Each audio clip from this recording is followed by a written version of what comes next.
Kaya nga sabi ko, 'pag dito, hindi ako papayag na ma-put into record 'yan. Mabubura ko 'yan. I mean that Point of order. I'm pretty sure all of the chairman and all the members will agree with me na hindi po natin pupuwedeng ilagay sa record 'yan.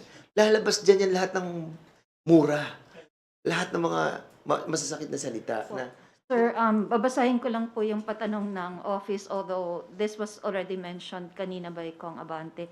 Ano ang mga gagawin sa mga pinagsasabi ni former President Duterte? Ano ang pwedeng ikaso? Makakatulong ba ito sa ICC? And I will add my own question. Kasi, di ba, dati nag-turn over kayo sa OSG ng documents for civil proceedings.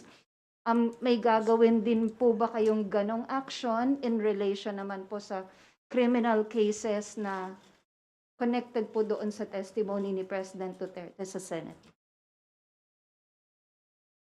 Well, nabanggit ko na binanggit ko yung Republic Act number 9551, no? Na entitled noon, the Philippine Act on Crimes Against International Humanitarian Law, Genocide, and other crimes against humanity. Hindi kami ang magdidemanda eh.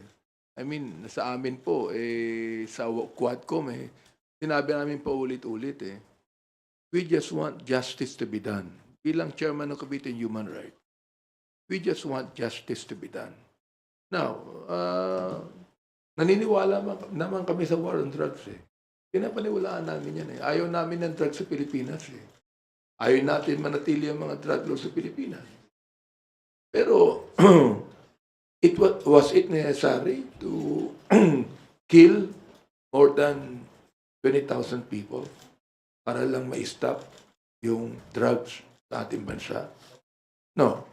Meron siyang tinabi na collateral damage. Collateral damage ba yung napatay na 3-year-old, napatay na 9-year-old? Collateral damage ba si Kian Alejandro? O sinasabi nila, ilan ba ang napatay ng mga drug lords? Ilan ba? Oo. Sa data na kinuha namin sa Philippine National Police, wala pang 100 Ilan ang napatay ng mga drug pushers? Drug pushers na mga talagang mahihirap. More than 7,000. Ilan ba ang napatay ng mga drug users na dapat hindi patayin?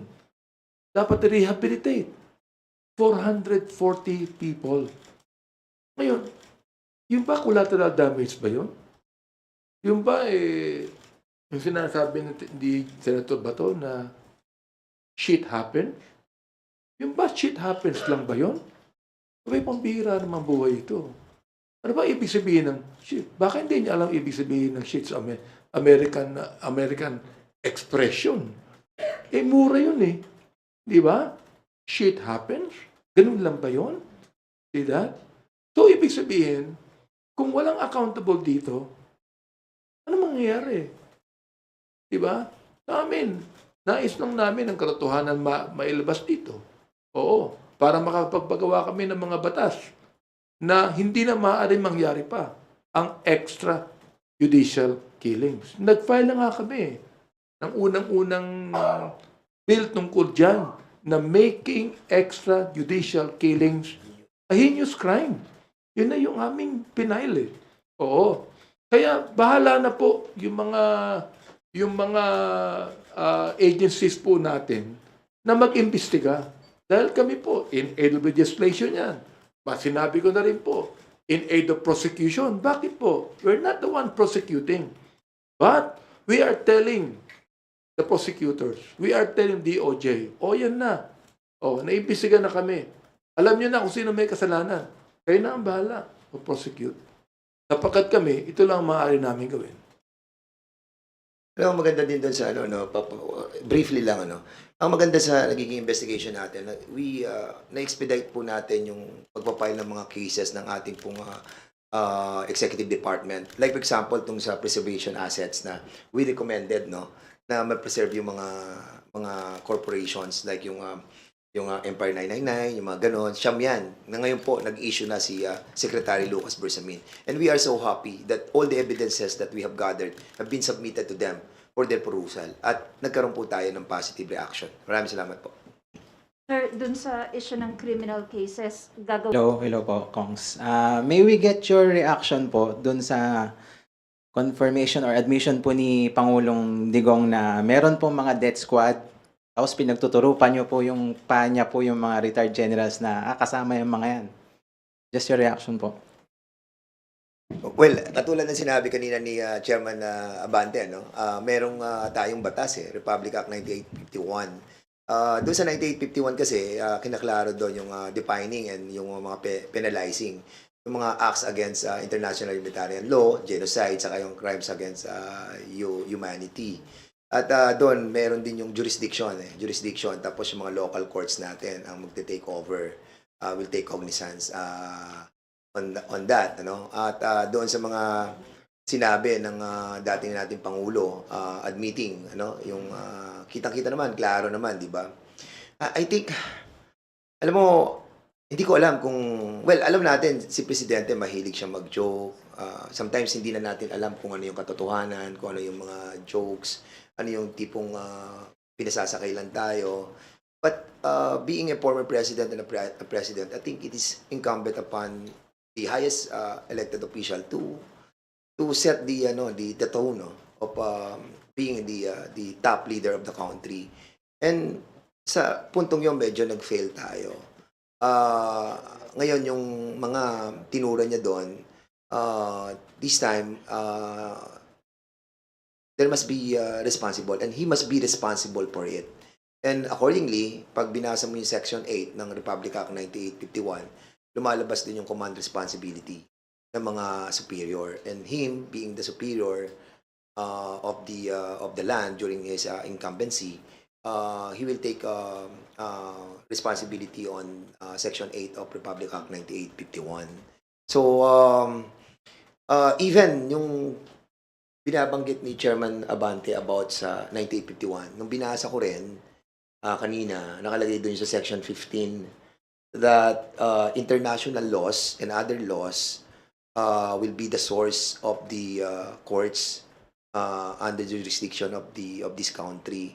So ibig sabihin pati yung mga genocide convention, yung Geneva Convention, and also the Hague Convention, and at yung convention doon sa rights of the children nakapol under this.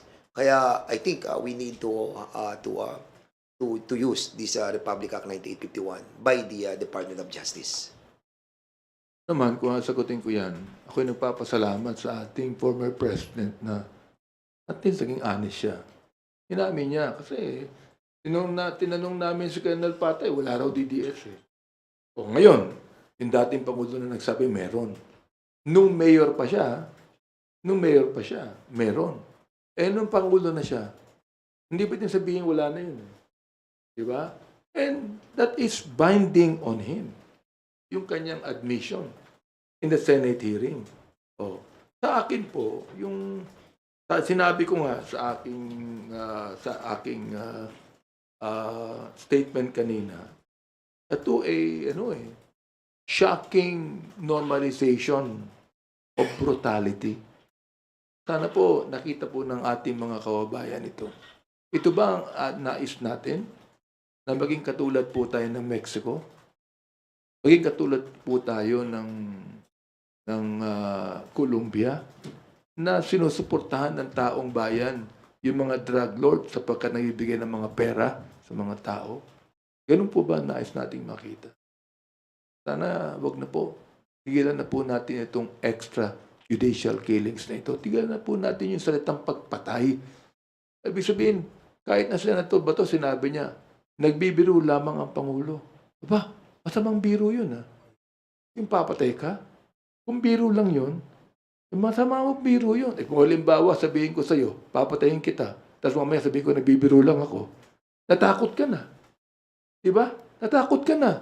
Binibiro lang kita. Natakot na ako eh. Traumatic na ako eh. Tapos sasabihin, binibiro lang kita. Ganun po ang ibig sabihin niya. Thank you. Next questions from Earl Tobias from IBC 13. Good Congressman, good afternoon po. Earl po from IBC.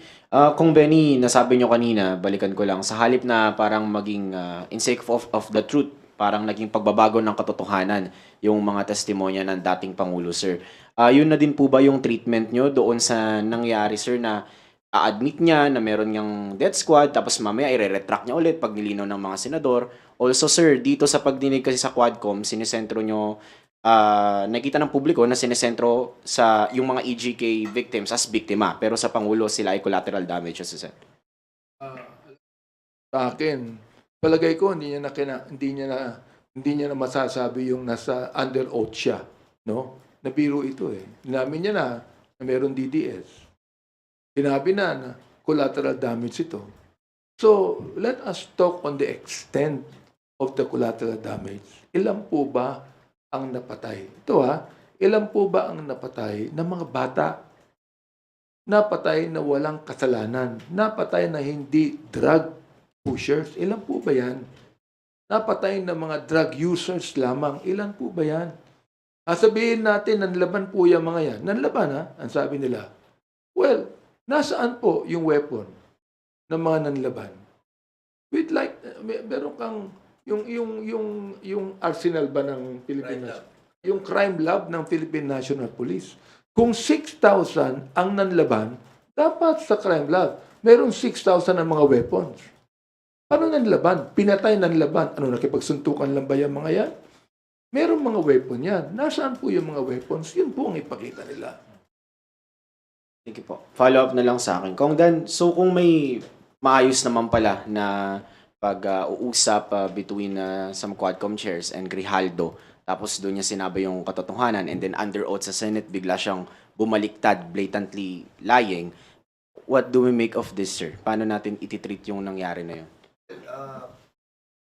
Well, pupunta naman siya dito sa next hearing. So we will be asking him a lot of questions, no?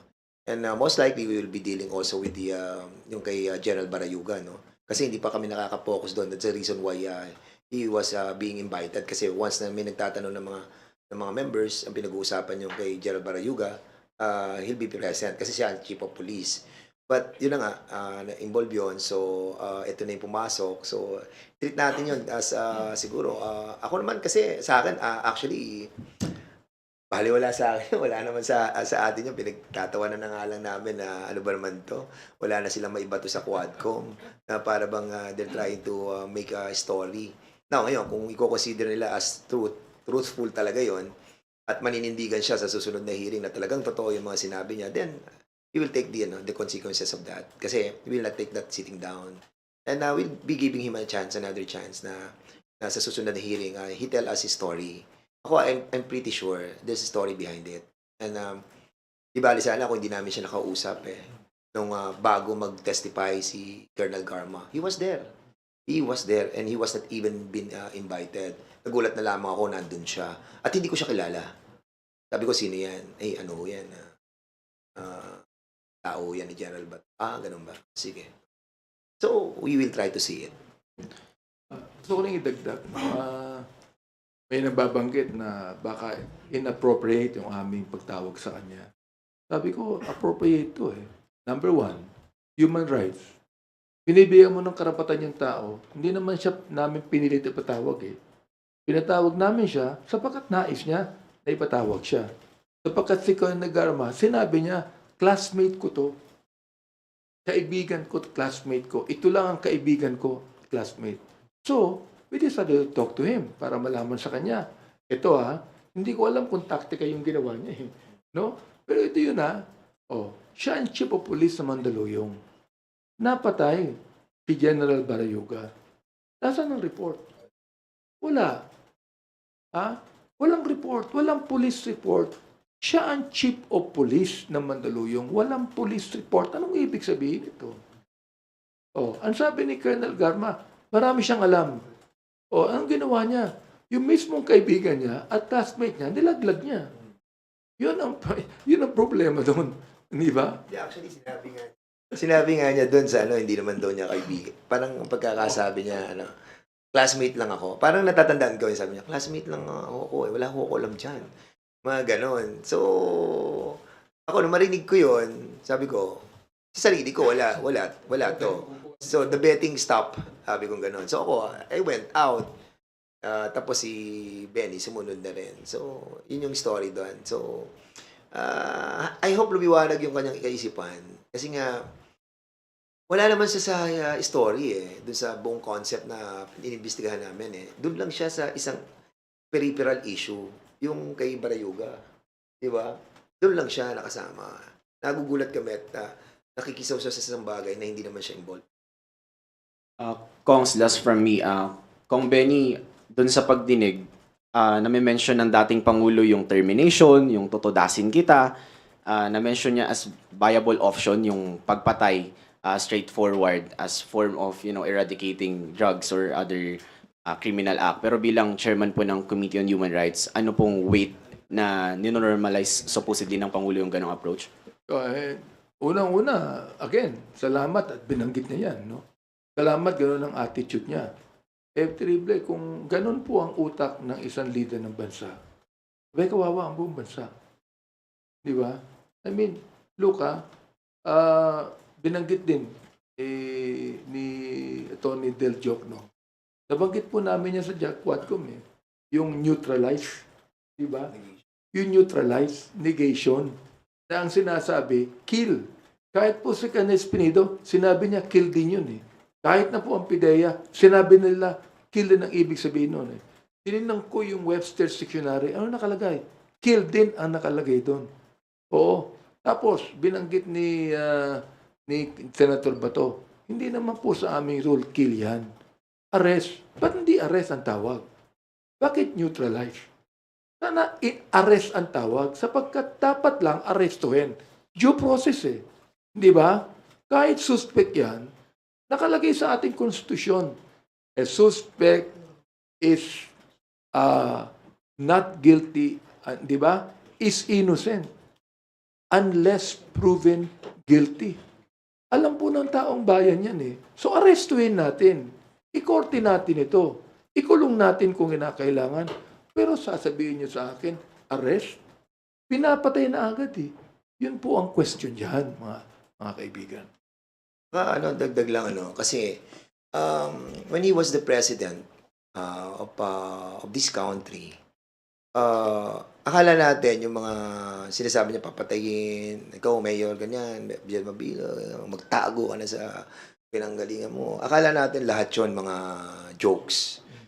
Alam natin na may samang joke yung sinasabi ng presidente. Nasanay na tayo doon Then suddenly nakita natin yung mga patayan. So balitang, mayroong patayan. May balitang bayaran. Kasi nagsalita rin si Senator Bato, saka si Senator Bongo na may bayaran, and even the president, the former president. Then suddenly, nung natapos ang kanilang administrasyon, nag-iimbestiga kami sa public order and safety. Nakikita namin yung mga police, yung mga peking mga bypass operation na nagkakaroon sila ng paraan para kumita pa lalo. So, hanggang dumating kami dito sa issue natin na pinag-uusapan sa Pogo, sa EJK, then suddenly, lumabas na to tong kay Garma na may nagsalita na officially sa Kongreso. So ngayon nare-realize natin na lahat ng mga sinabi nila during their administration na may katotohanan na. Dahil somebody testified under oath dito sa Kongreso. At it was corroborated by so many people. So I think, ngayon, pag magsasalita silang yung nangyari sa Kongreso, that wala namang DDS, tapos sasabihin nila, wala namang inuutos na encourage yung kriminal para mag-arm, para lumabang, para mapatay. Then ngayon sasabihin nila na joke lahat yun. Ang taong bayan hindi naman niniwala. Ako hindi na ako makapaniwala kasi nga may nagsalita na Nakasamahan din nila dati. Yun ang problema dito Kasamahan nila dati And they were not under any pressure or duress when we talked to them. Kaya I think we are in the right path, and the Congress, the Quadcom, we are doing our job, and I hope that the people will somehow acknowledge, appreciate that what we are doing is somehow right. Kasi nga kami ang policy namin, let's be honest with this and be transparent. And as always, kapag may mga ganyang witnesses, there will always be somebody na kasama namin to set up the transparency.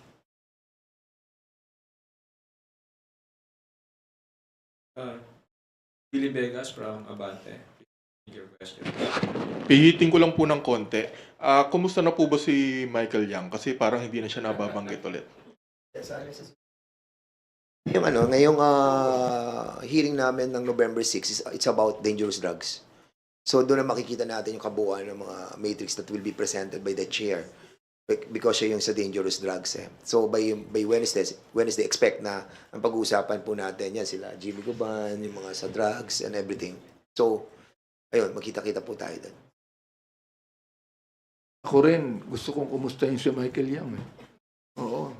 Mukhang wala sa Pilipinas eh. Mulang nag-around the world. Oo, si Michael Yang. Siguro, di ba patawag natin yung Tony Yang? Di ba? Yung kanyang kapatid. Papatawag po natin yan. Kasi talagang ito, tatlong bagay ito eh. Ang Senate hearing, isa lang ang pinag-uusapan, EJK lang eh. Ang Quadcom. Kaya apat kami, pinag-uusapan yan. Pogo, drugs, EJK. Lahat to related eh. Diba? Kaya pag-uusapan po, huwag kayong mag-alala, pag-uusapan po natin yan. Hingi lang din po ng reaction doon sa sinabi sa Senate kahapon na ayaw niyo raw magbigay ng address. Mga gusto nila ipatawag. Yung address, well actually ang inaano ngayon para nadinig ko no na yung address doon sa kay Kerwin Espinosa. Kasi ang ating COMSEC, they course it through the PNP. Hindi naman tayo ang direct na nag-imbita kay Kerwin Espinosa. Ang nag-invite doon si PNP. So dapat ganun din ang gawin ng Senado. Huwag nila i-course through sa atin. I-course through nila sa PNP. And doon sa kay Jimmy Guban para nadinig ko rin ata yung kay Jimmy Guban. I-course through nila yon sa Bucor. Not sa amin. Kasi nga, may responsibility yung protection and security ng mga PDLs is under the Bucor. Not with the House of Representatives. Kaya I think they're barking on the wrong tree. So, I hope that they'll be careful about it. Yung Sandro Chola from Billionario. Ay, Kong Benny and Kong Dan. Sir, personally, kayo po ba naniniwala na may inamin si former president kahapon? So tingin niyo po ba may pag-ako on his part? Kasi ang binabanggit po kaninang umaga ni Attorney Panelo, wala naman daw inamin. Figure of speech lang daw yung Davao Death Squad.